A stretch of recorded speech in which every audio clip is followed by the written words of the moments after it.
Sangli Apta police चौकीजवळ असलेल्या शिंदी दारूच्या दुकानामध्ये किरकोळ कारणातून एका तरुणास छातीवर बुक्का मारून दगडाने मारहाण करत शिंदीची बाटली डोक्यात फोडून गंभीर जखमी केले। सदरची घटना ही मंगळवार दिनांक 7 जानेवारी रोजी रात्री 8 वाजण्याच्या सुमारास घडली। या प्रकरणी जखमी मल्लिकार्जुन कल्लाप्पा म्हेत्रे वय वर्ष 31 राहणार हनुमाननगर याने विश्रामबाग पोलीस ठाण्यात फिर्याद दिली आहे।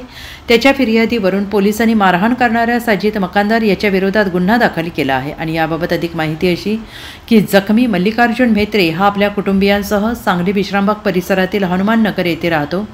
मंगळवारी सायंकाळी 8 वाजण्याच्या सुमारास म्हेत्रे हा त्याचा मित्र तुकाराम यमगर सोबत आपटा पोलीस चौकीजवळ असलेल्या शिंदी दारूच्या दुकानामध्ये गेला होता। या ठिकाणी संशयित सजिद मकानदार बसला होता आणि यावेळी संशयित मकानदार याने काही एक कारण नसताना मल्लिकार्जुनच्या छातीत जोरदार बुक्की मारली, डोक्यात शिंदीची बाटली मारून गंभीर जखमी केले, तसेच दगडाने देखील मारहाण केली आणि निघून गेला। घडलेल्या या घटनेनंतर मल्लिकार्जुन म्हेत्रे यांनी विश्रामबाग पोलीस ठाण्यात फिर्याद दिली आहे। त्याच्या फिर्यादीवरून पोलिसांनी मारहाण करणाऱ्या संशयित मकानदार याच्या विरोधात गुन्हा दाखल केला आहे। Bureau report SBN Marathi Sangli.